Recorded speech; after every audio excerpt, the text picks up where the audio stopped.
Nighttime sharpens, heightens each sensation. Darkness Darkness stirs, stirs and wakes wakes imagination. imagination. Silent Silently the senses abandon your defenses.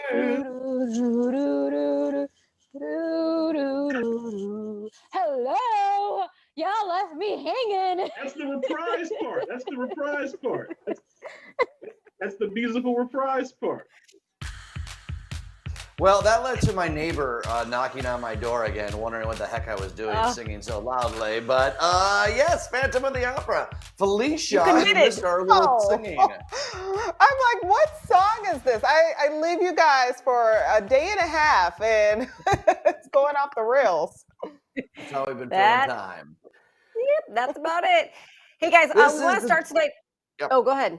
I was going to jump I was right going in, to let John. Got everyone to know start it's the tonight. jam, who we are. Yeah, those are Yeah. not important details. What you have is important.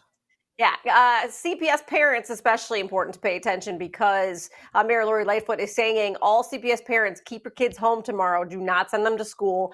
This is not weather related. The CTU and CPS continue to butt heads over going back to school in person. So anybody who's had their kids going to special units in school, keep them home because the infighting continues. It's like a bonus snow day or something. Kind of. Right. Yeah, That's one way to up. look at it. I'm not sure if Yeah. all the parents are looking at it like that. No. Could be a strike on Thursday. We'll keep you posted. Right. Okay. Moving on. President Biden had another busy day today. First announcing the purchase of 200 million more vaccines, COVID vaccines, with the goal of getting 300 million Americans vaccinated completely, first and second shots, by summer's end. The president also signed 4 new executive orders aimed at combating racial inequality by ending private prisons run by the DOJ, which was a big one. Also, respecting tribal sovereignty, mitigating racial bias in federal housing, and working on violence against Asian Americans and Pacific Islanders. So those are the 4 pieces. A big step, something he campaigned on, and he is moving quickly forward with it. Yes, indeed. That's Yes, indeed, he is. And so here's the thing. I think this is great signaling by the Biden administration here. He does owe it to black voters to do something like this, right? Because if it wasn't for black voters, he would not be in office. I don't know if y'all remember when he was in the primary season. His campaign was on the brink of like not being a thing at all until South Carolina black voters came through, and then one after the other saved his campaign. So this really is, it needs to happen. It's great signaling, and I'm happy to hear that there's more to come down the road too. Yeah, I mean, for one, it just feels good to have a president that has a clear plan on a lot of those other issues that you mentioned. But as far as the racial inequalities that's going on, to have a president actually stand up and recognize this, that there are racial inequities in this country and it's a problem. And it's not only affecting people of color, it affects all Americans. I mean, the fact that we just had the Confederate flags and Auschwitz symbols paraded through the U.S. Capitol, that should be enough evidence that this is an issue and it needs to be addressed. Hold on. I got to ask Brandon, though. You called it signaling twice. Do you not think this is actually any effective change? I think some of it is. The prisons, for instance, are, but oftentimes executive actions don't have a lot of teeth to them. But the private prisons is a pretty big one that I think is going to have some substantial impact. But a lot of it is signaling what's to come down the road. No, you're right. And I didn't mean to put you on the spot. I agree with you completely. But like signals matter too, right? Like I think this is an important step to like come out and say that. The Asian Americans and Pacific Islanders executive orders is directly tied to upticks in violence against those folks since COVID broke out. And we had a former president calling it the China virus for a year. Yes. So these are important steps that need to be taken. It's not getting you all the way, but you don't have a legislature that's working with you 100% right now. You have a Senate that cannot figure out which way is up, down, left, or right. So you got to do some of this stuff through executive order. So sometimes that signal, that symbol, whatever it is, makes a difference too. It matters. And To Brandon's point, though, he's tired of talk. I mean, you feel like you get the 1-2 dance, from politicians from the beginning. It seems like we've gotten that. Yeah. It is a great juxtaposition, though, compared to the Trump administration, who denied the existence of systemic racism, to hear a president say clearly, yes, it exists and we want to fight it. Yeah, I agree. My worry is that people often say, and Felicia, I know you didn't mean it like this, but you said, like, we hear a lot from politicians. You're absolutely right. But these are politicians. This is politics. And this is the slow boring of bores, how politics actually gets done. So I think a lot of times we have like these lofty goals. And yeah, you're absolutely right. The Black community specifically has been promised things over and over again. And I think we can all agree that while incrementalism is not the way that we maybe would want things to go, in 7 days in the Biden administration, it's certainly off to a start that I think a lot of people are encouraged to see what's happening. Agreed. Okay. Well, moving on, police in New Jersey have confirmed that Kellyanne Conway is under investigation after a topless photo of her daughter was posted to Kellyanne's official Twitter account. So the pic has since been deleted, and Claudia, her daughter, is defending her mom on TikTok. Listen. I have faith, and I know that my mother would never put something like that on the internet, as well as me. We would never do that. My mom and I, we fight like mothers and daughters, but we also love like mothers and daughters, and I do love her. I will be taking a break from social media because we are really tired of being headlines, and we fight like mothers and daughters, but being in the public eye exacerbates that greatly, and it adds a lot of stress to both of our lives.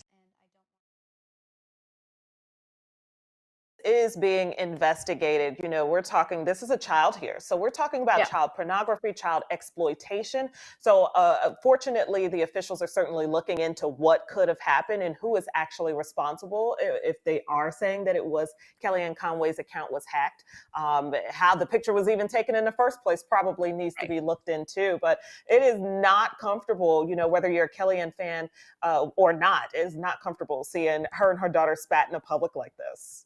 Well, but what blows my mind is like they had to take it to this level to start getting off of social media when they should have probably done this about 2 years ago, right? I mean, their family feuds are all over for everyone to see. Do I think the account got hacked? Absolutely. How did the picture get taken? I don't know. She's a young teenage girl. They don't do the smartest things all the time. It might have happened actually, and somebody got a hold of that picture and leaked it. There are other levels to this and problems that need to be addressed before they're like, social media. That's the problem. It's social media. That's true. Right. Felicia, I don't know if we caught the beginning of it when you said the DCFS is investigating. You mentioned that, which at first I kind of rolled my eyes. I'm like, clearly, I mean, God, I don't think Kellyanne Conway is posting this on purpose. Right. Of course not, in some sort of way. But we've often said, DCFS needs to step up their game in certain cases, and we've railed them. So, yeah, I guess looking into it for a quick investigation makes sense. Just, sit them down, talk through what's happening. I did appreciate the line of, we fight like mothers and daughters, but we love like mothers and daughters. I think everyone can kind of relate to that. Like, obviously, I wasn't a daughter to my parents, but I fought with them as a 16-year-old, screaming matches and stuff like that. And I didn't have social media, thank goodness, and my parents aren't famous. So I think we can all relate to that. And I'm so glad that the picture got deleted. I know people can still share it, but that is obviously sad news for the entire.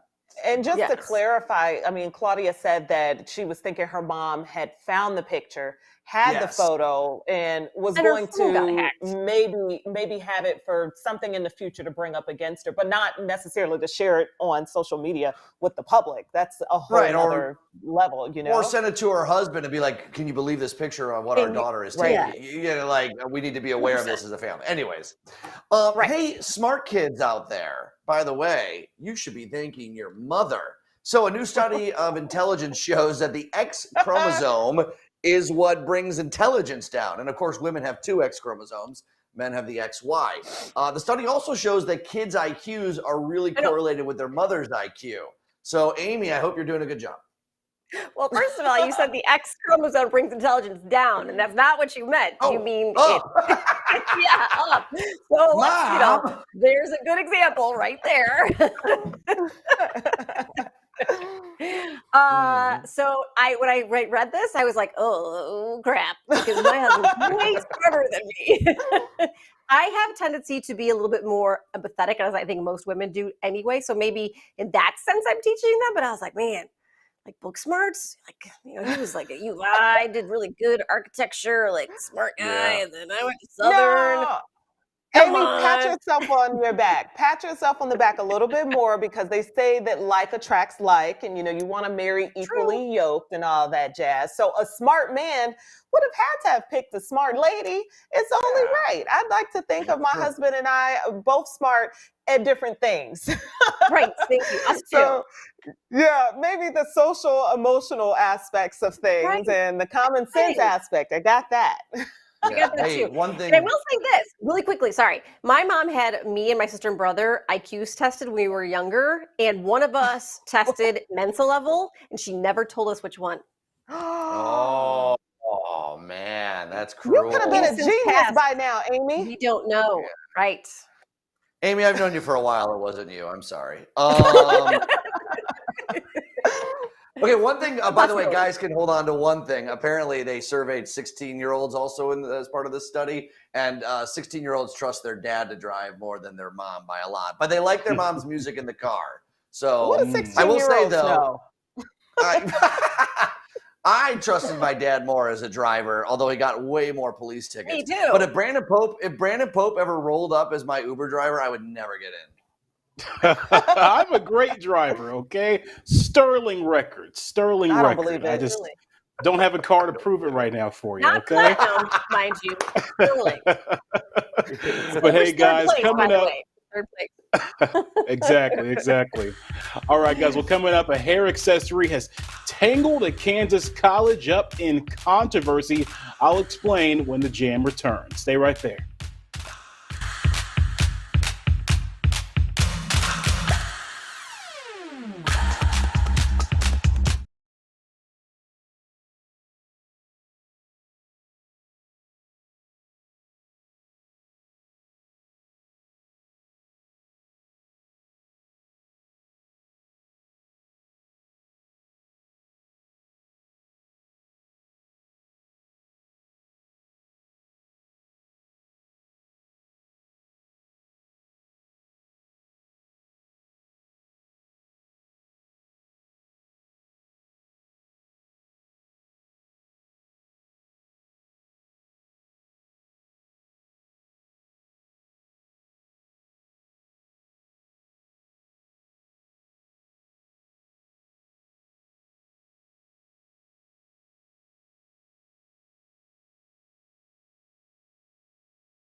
News you need to know. A black cheerleader at a Kansas college says she was kicked off her cheerleading team all for rocking a hair bonnet during practice. Her name is Talon Jefferson. She said that she wore it during practice for her teammates to help protect them. She was worried her 3-foot-long braids were going to swing all over the place and get in the way, and she didn't want them to hit them in the face. So she told the Kansas City Star that the coach berated her and kicked her out of practice and off the team as a result of her refusing to take off that bonnet, saying she shouldn't have gotten long hair to begin with. Ottawa University is standing by their coach, and they shot down claims that she was removed for her hairstyle. This is interesting because there's a lot of discussions out there and more awareness, I'm glad, about black hair, especially black women's hair. This bonnet thing's interesting because it looks like she was doing it out of caring for her teammates and didn't want to injure anybody. Get a braid in your hair while you're doing flips, probably not a good idea. Yeah, so just breaking it down even further, the bonnet, I actually don't have one. The bonnet goes, clearly I'm working with something else over here. But, the bonnet goes on your hair. Typically, when you're sleeping, you have the bonnet to help protect it. And so she still kind of had her hair wrapped up. So again, her braids wouldn't be flying all over the place. So it's something that me personally, I don't think should be worn outside the comfort of your home, but people do. Regardless, this doesn't seem like it was handled the most appropriate way by the coach. Allegedly, she was yelling and just was irate with this young woman wearing this bonnet. The young lady no longer at that school anymore. And I think it's just unfortunate that it has escalated and gotten this big when it just seems like it could have been mediated a little bit better, a lot of bit better. A lot of it better. Yeah, because I will agree with you, Felicia. I feel like the bonnet was just like the final straw that of months and months and months of problems. I looked at several outlets on this story, and it really sounds like it wasn't necessarily the bonnet issue. It was the issue of that girl not listening to her coach and pissed as all get out for multiple infractions. And this ended up being what was the bee in the bonnet, if you will, that actually got her off the team. So, and I hope that's the case. I hope that this is not the reason why she's gone, because that would be horrible. It sounds like there's been other fractions, and maybe this is just a compilation of things. Is it possible to hold these two opinions at the same time? I want to know from you guys. Yes, because I do. I totally do. Well, no, right. Is John saying, am I racist or not? That is not what I'm saying. I am confident in I'm kidding. I know you are. But really, we've talked about stories about black girls wearing hair however they want. Black boys, it doesn't matter. White boys, you should wear whatever you want. But you are also participating in a group activity where uniform is part of it. Like, that is part of the equation. So I guess what I'm saying is, I respect everyone's right to expression, yada, yada, yada. But do you think there's also kids have so much power this day with social media, which can be used in so many great ways? But how many stories are we reading about kids upset with their teachers, fights that we had with our teachers and we settled amongst ourselves without trying to create a national discussion about every little issue that happens within a school? Or is that good that we have these many discussions about? I don't know. It's total catch-22. I'm with you on that, John, because I think it's great that other people can join the discussion, and horrible at the same time, because some things can be solved on a micro level. But when you're talking about roles of power, that's not necessarily the best thing. And it can be a complicated journey, this natural hair journey. Just so you know, there's bonnets out there for dudes as well. All right, it's not easy. They call these beard bonnets, okay? Because you got to protect the hair underneath, right? You got to trap in the moisture, the oils, and all of that. So it's a universal thing. Bonnets do come in handy. I have one too, because I have rolled my hair before I go to bed, and I have a bonnet too, because I want it to dry slowly, and I also want it to be protective and not fall out. Yeah. Mm-hmm. Yeah. Now do some cheerleading. It's all about protecting with it. Yeah, you don't want that. No. Amy was a cheerleader. She probably still got some moves, probably. Amy was a spotter. She was a spotter. Okay. I love the transparency. I love it. All right, guys. Some other headlines you need to know. As carjackings rise, CPD is boosting their carjacking unit, adding 40 officers. Detectives are also going to start meeting with victims on the scene, just like they do with homicide investigations. And cameras are also being added to the Bucktown area. The Department of Justice has removed a Trump-era zero-tolerance immigration rule, which resulted in thousands of family separations at the U.S.-Mexico border. The new memo tells prosecutors across the country to make decisions on a case-by-case basis. And Biden gets another cabinet member confirmed. Anthony Blinken has cleared the Senate with bipartisan approval and will be the Secretary of State for the United States of America. John Hanson, let's take a look at those temperatures outside. It's been snowy. Oh man, you are the king of tossing the weather. Those stories. Boy, God, geez, just try and be a little bit more like talk like a normal human for like a second. That's me talking normal. That was normal. It's snowy outside. These temperatures and the snow forecast. 26 degrees is your high. It's going to be cold. Temperatures are dropping, which means it's going to get colder. This weather forecast brought to you in part by United Auto Insurance. Get a free quote. Call or click today. Speaking of call it, no, I can't make a transition. Now I failed. Yeah. Krista, what's up? You know, I'm going to throw that robot right back at you, John, if you do. All right, everybody, coming up from the Jam to Shark Tank, we're catching up with a local entrepreneur whose business just got a big boost. Don't go anywhere.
A live picture, a gorgeous live picture right now from the Royal Sonesta Chicago Riverfront camera. Nice and clear now. Lots of snow before. I don't know about you guys, but I got about 12 inches up by me. It is snowy out there.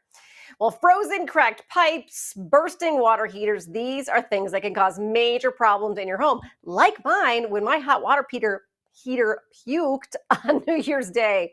Ugh. Isaiah Blackburn from Peril Protect shared details on how to catch those problems before they actually happen.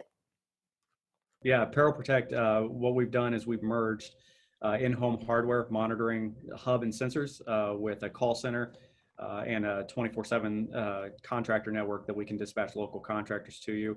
But yes, for your hot water heater, generally those don't burst right away, right? They start with a drip and then that escalates until they burst. So the moment that leak started, we would have notified you both via phone and by reaching out to you to let you know you had a leak happening. So it sounds to me like it's a security service, but for the water in your house. Right. Yeah, our focus initially is just water. Peril Protect was our parent company is Indiana Farm Bureau Insurance. Mm-hmm. And so we have extensive experience dealing with property claims, but water damage, though it's not often thought of as the number 2 property damage claim, averages over $10,000 in damage, and 20% of all insurance claims every year are for water damage, accounting for over $2.5 billion in damage every year. And those numbers just continue to rise. So that's our focus here, is to go after the thing that we see the most of, honestly, outside of weather. Yeah, well, I was gonna say, what is the single most biggest problem in the home in terms of water? Is it the cracked pipes? Is it the water heater? Where do you tend to see the most area of concern? For the most part, it's appliances as they start to age, as you experience with your water heater. Once they start to rust with hard water, it's only a matter of time, and you just don't know because that slow drip doesn't alert you. So that's why we're here to let you know you have a potential problem before it escalates into a major problem. Is there a certain time of year where this is even more crucial than ever? Now, well, two reasons for us. Yes, right now is definitely a great time to get into it because of, as you mentioned, frozen pipes.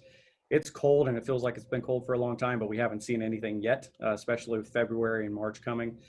So now's a great time to get the sensors in your home. And then the second thing is we're kicking off the new year with our 90-day promo. So the first 90 days of all fees, shipping, onboarding, subscription are waived for the first 90 days.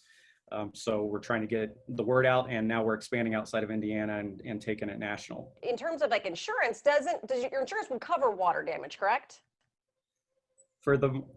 So as an experienced insurance adjuster who's been beaten by the system, I will tell you, I will never guarantee that there is coverage because all policies, there's always exclusions that may apply. But in most cases, water damage is covered. But it depends, like yours, for instance. I mean, if that leak had gone on for weeks or months, there could be potential coverage issues. But even if there is coverage for the damage, the thing to consider is the fact that everybody has a deductible, so it does cost out of pocket. And then also, there are replacement costs. And the thing I'm learning going through a renovation is you think you're fixing one thing, but if you replace the flooring here, it leads to the carpet there and the paint there. And so that stuff is not covered by insurance. So if it turns into a renovation project, the out-of-pocket costs just continue to escalate. So while that might be a good thing, we're trying to head that off early so you don't have to deal with it to begin with. Yeah. Isaiah, thank you so much for joining us. A lot of good information there. Thank you very much for having me on. I appreciate it. You can learn more about Peril Protect at perilprotect.com. We'll be right back.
Ho, hey everyone, welcome back to the Jam. Felicia's got moves, Amy tries her darndest, and I am John Hampton, and here we are. I will say I'm glad we had at least one, measurable snowfall, because like a lot of people are just stuck at home, and of course this would have been the winter where nothing happened when we wish that we would at least have something, because we didn't have a commute or anything to mess with. So. Do you guys remember January 26, 1967? This was the Chicago blizzard of 67. What was it, like 40 inches? Or I'm going to get that wrong, 20 or 40? No, it was a big number. Gigantic. 22 inches, yeah. Okay, but over like 40 hours. I got to get my numbers right. But, I remember kind that. of creepy on the same day. Yeah, Felicia, none of us remember that, for the record out there, but some of you might. So thanks for that stroll down memory lane, Miss Rutledge.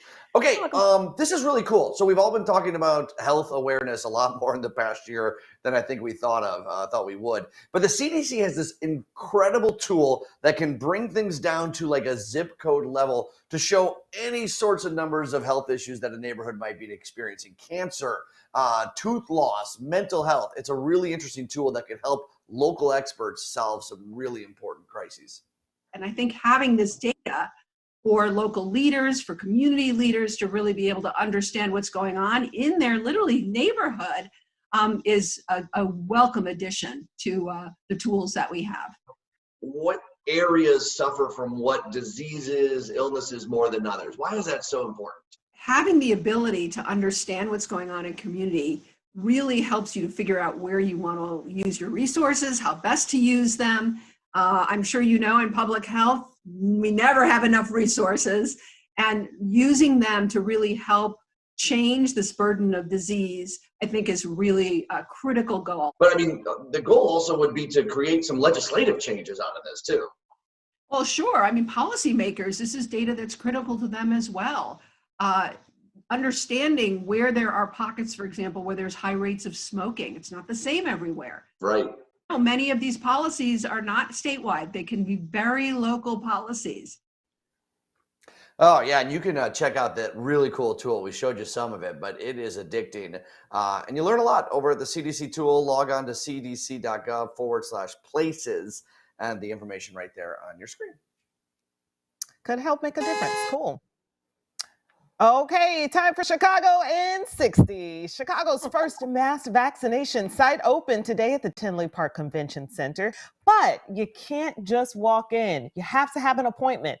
Members of the National Guard are helping administer the vaccines. They should have like mass vaccination sites that are like EDM parties, like separated social distance, but like just to really get people pumped up to go, have the music pumping. Krista would like it. Krista would go, I guarantee it. Get some glow sticks. But I mean, like, create an event out of it. So yeah, see, she's going to that vaccine site. Girl, where are you going? You checking out the new act, or what are you getting? A lot of fist bumps, and yeah, you pretty much nailed it. But honestly, it's been so long, like I don't even remember what that life was like. Yeah, I don't know. All right. Maybe you just go because you're gonna get healthier, stay healthy. I don't know. Anyways, the Artist of Chicago is set to open next month. Reopen. You may remember a lot of this place is closed because of COVID. Visitors can head back February 11th. The Art Institute is also extending its Monet and Bisa Butler exhibitions. God, I hate that word. So art fans, don't miss out. Okay, listen, I'm going to every museum. I'm going to see the bean that I hate downtown. I'm going ice skating. I'm going to do everything that I could not do for the last 10, 11 months. It's happening. Yes. I thought you were going to end that sentence with, I'm doing all those things except going to the art museum. No, I want to do that. I've also never been to the Chicago Metropolitan Art Museum. I haven't been to that. I want to go to that one. I miss MSI. Like, that's one of my favorite places in Chicago. It's like the coolest museum ever. I want to go back so bad. And see the chickens. The chickens. Oh, sure. Hatchery. Yes, so cute. I know. Okay, so one thing you can see hopefully soon is this cool indoor putt-putt course in Wicker Park, but they want you to design the final hole, and if you design it and they pick your design and build it, okay, Amy. I mean, yeah, I see it too now.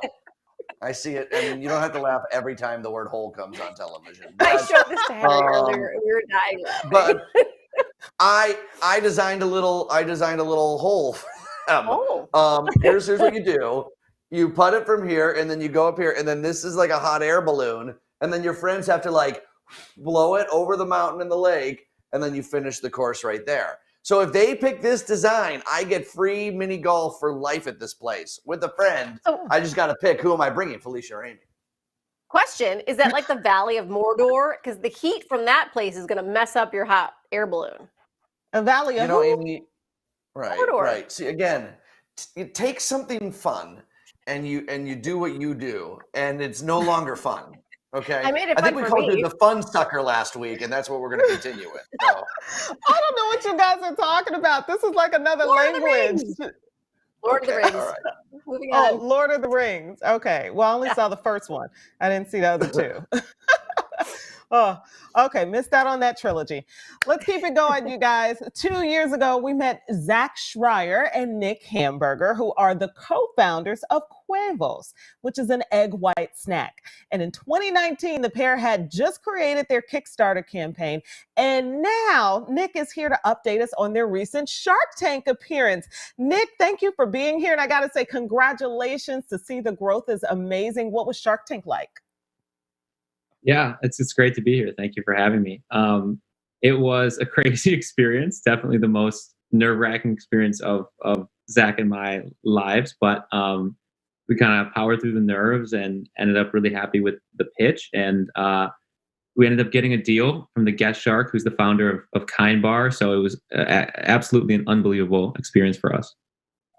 Yeah, tell us about that deal. Congratulations. What does it contain? Yeah, thank you. So, what folks saw on the show is that Daniel is funding us with $200,000 of an investment plus a $200,000 loan for 10% of the company. So he's going to become a major stakeholder in the company, and then he's going to be a close partner for us, helping us expand into a lot more stores and kind of just helping us with every part of the business: manufacturing, operations, marketing, and sales. So we're really excited to work with him. Oh, this is huge. I mean, and you guys, two Chicago guys, University of Chicago is where you guys go. And I know you did end up taking a break to pursue this dream, which I think is awesome. I mean, you got to write your own story these days in 2021, although I think parents tend to feel differently. But let's talk a little bit more about the snack. Quevos is good for people on the keto diet. It's an egg white snack. Talk to us about it a little bit more. Yeah. So yeah, it's the first ever chip made out of egg whites. Quevos are super high in protein and also low in carbs, kind of like an omelet if you think about it. So it does work for a low carb or diabetic or keto lifestyle. Also great, really, just for anyone who's looking for a healthier alternative to a snack that still tastes really good. Yeah, and you created it because your co-founder actually had an issue with an allergy. So you tried to come up with a snack that could work better for his diet. So it's coming from a very personal standpoint, which I think is really cool too. Adds a little extra ounce of passion, I imagine. Yeah, exactly. Yeah, Zach. Zach has diabetes. Is kind of the where it grew out of, and so he, for snacks, it's much more convenient for him to have no carbs in his snacks, and so he always would cook eggs. He kind of loved the crispy edges of an omelet, thought that they were a little bit like chips, and he thought of it from there. So it is cool that it kind of just grew naturally out of his lifestyle and his needs. And before we go, what's your advice to anybody who might be in quarantine with a brand new idea, kind of like you guys? How do you grow this and take this idea to the next level? Yeah. I think that at the earliest stage, what I like to tell people is really what we were told too when we did a business contest at U Chicago, which is make sure that your idea is something that people really need, that it's filling a place where there's a gap for people. And don't just think about it in your mind, but go and talk to 20, 30, 40 people who are in the community you want to make a product for and get their thoughts. And if it's a good product, they're going to be telling you how excited they are to try it or to use it. So it's really important to be rooted in the feedback of your customers and not just think that like, oh, I think this is a good idea and my friends do too. So it's important to go and there's a book called Talking to Humans, which is for entrepreneurs. And that's the advice in the book is just talk to a lot of people who you think would buy the product and get their feedback and make sure it's something they really want. I love it. Something so simple, but could go a really long way. Thank you so much for being here and for sharing. And again, congratulations on all the success. We love seeing the growth. Make sure you come back here as we see you as billionaires in this business. That's amazing. Well, thank you so much, and thanks for having me. Totally. You guys, Quevos are available to order on Amazon, and you can get more info, of course, at quevos.com. Krista, what's up, girl?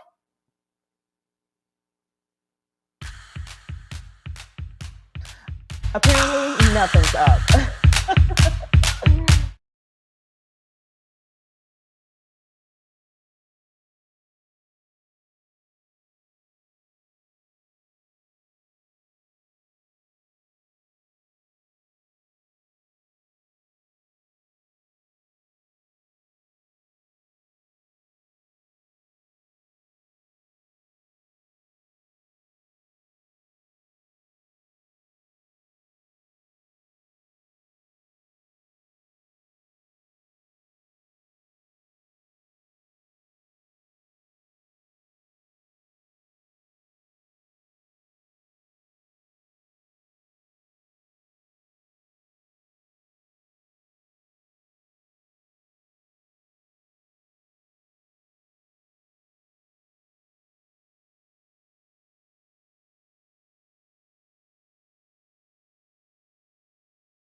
Thank you.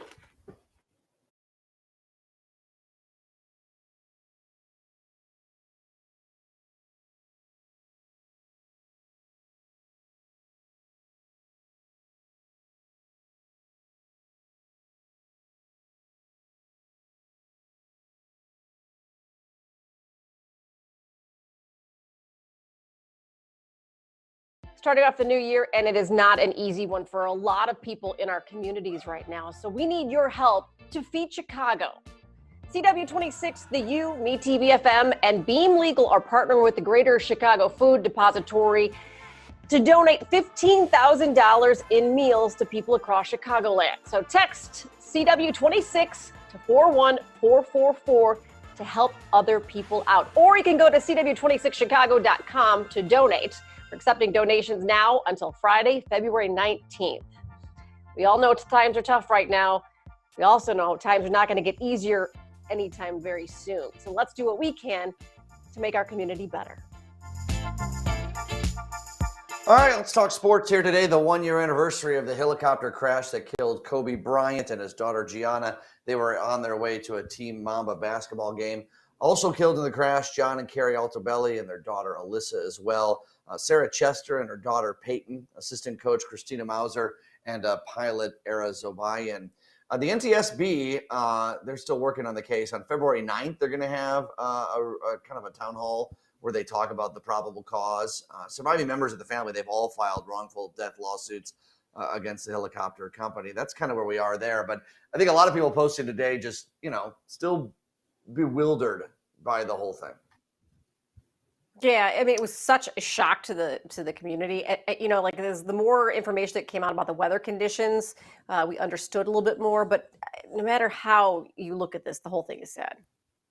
It still feels fresh and raw, though. I love seeing how certain people, I think of certain celebrities like Sierra, how they've wrapped around the Bryant family and really try to fill in that gap as best they could. Obviously, they can never be replaced, but we're watching someone grieve publicly, and we're following them on that journey as we try to process as a nation too, as fans of Kobe Bryant and the sport, and of just this tragedy. Everyone involved, it's a lot.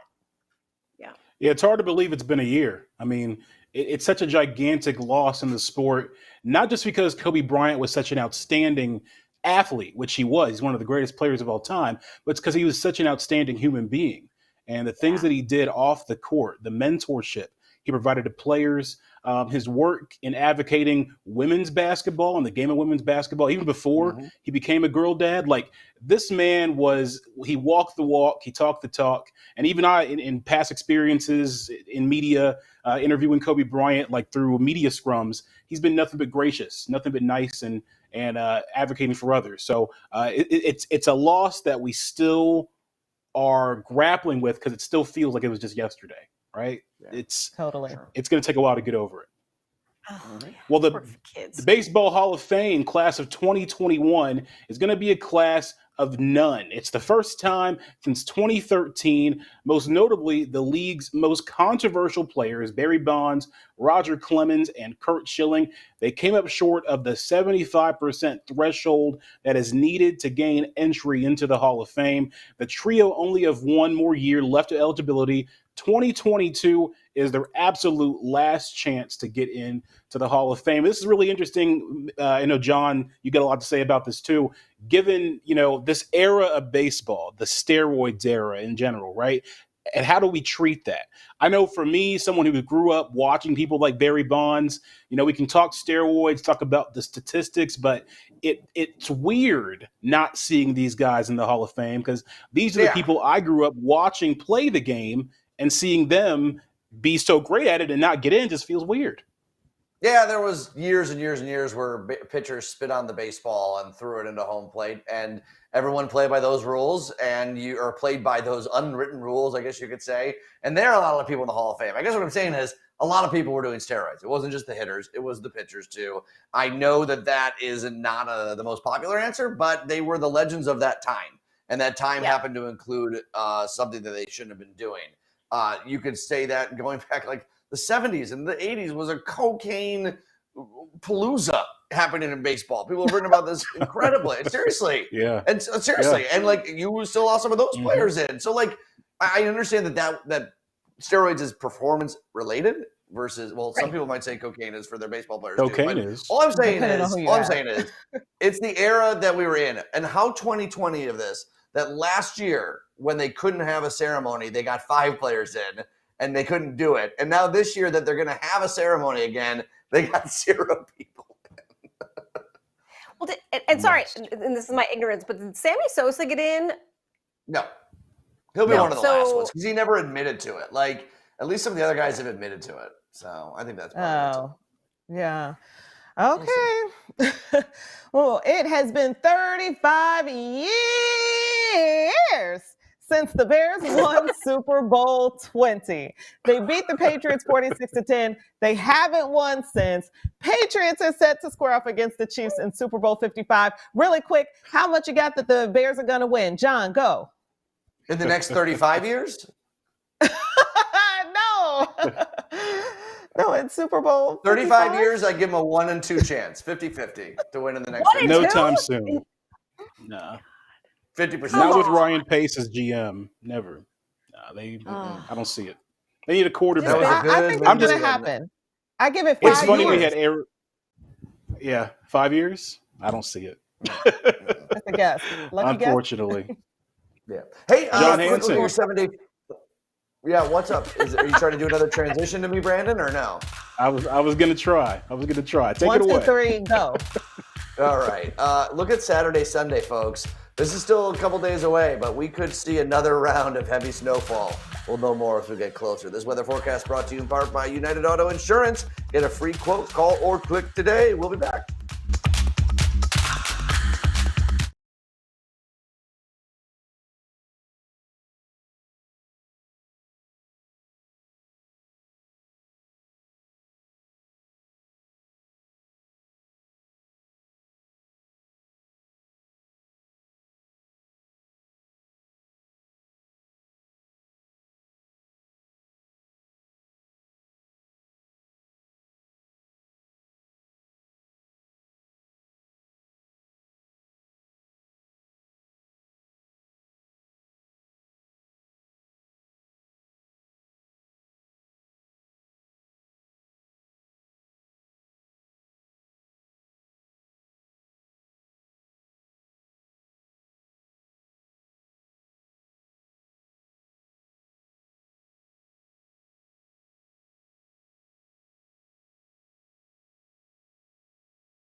Is Brandon in Blindside?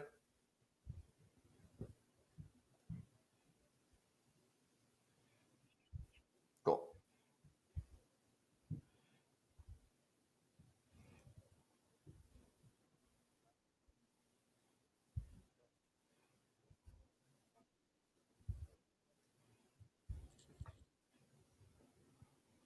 Uh-oh. 3, 2, 1. Oh, Yeah. Okay, Is- Panera is- solved this dilemma for iced coffee drinkers with this, okay? It's called the Iced and Toasty Bread Bowl Hand Warmer. Hold your iced drink while your hands fit in the pockets on the side, as you can see. But it's not really bread. It's actually just like a large mitten that looks like bread. But You can't eat it's it? highly functional, and we got to still hold our coffee, so it's a good thing, right? Well, if it's that cold outside, why do you have iced coffee in the first place, moron? Come on, get something Oh, warm over wait. your hands. No. Iced coffee is great. I don't care what the I temperature love is. it too. But if it's so cold you need a mitten, get some hot coffee. True. Very true. I'm just wondering. Go ahead, Brandon. No, I was going to say, does Panera sell these like on their website as a hand warming thing? Because I'm kind of intrigued. Like I might just carry this around the house and warm my hands sometimes. I don't know. You know what's cheaper? We You know need what's one for cheaper? our You just get a bread bowl, a real one. Eat the soup, stick your hand in it, and there you go. And then you can eat it later when you go home. Any way I can get carbs inside of me, I will do it. I don't care if they used to be mittens or not. They also have these things called hand warmers that you can just hold on to. Right. No, that's not fighting the Chicago I know that's not cold. fun, Not Chicago. you know. Not the Hawk. Yes. No, you stick them in the toes of your boots. You put them in your mittens and your gloves. They keep your hands warm. You don't need a bread bowl. I want New England clam chowder in my bread bowl, and then I want to eat it up. I don't want nothing to do with holding my hands. Well, big congrats to Panera for winning the PR battle and getting us to talk about them for 2 minutes. We'll be back. Right? Totally.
Anybody see the Lakers and Cavs last night? The LeBron James. Sorry, what did he say? I think he.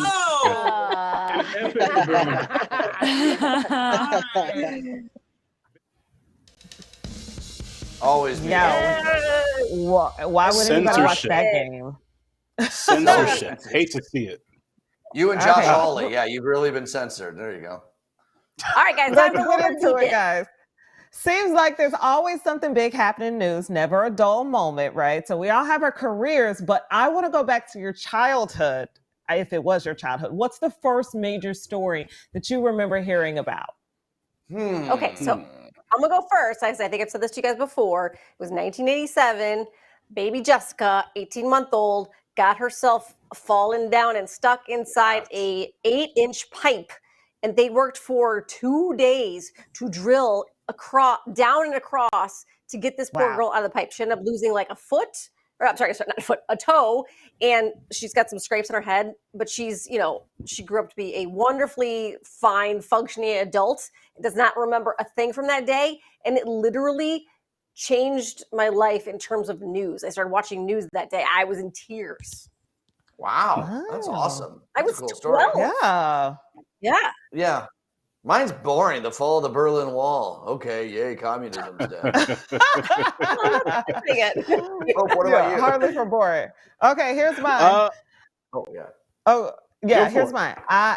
I did not have sexual relations with that woman. Clinton. That was the first one I remember, and I just remember everyone talking about it and how salacious it was, even as a kid. Yeah, I feel like for me it was O.J. Simpson. I remember my mom having a free O.J. T-shirt, so that sticks out in my mind a lot.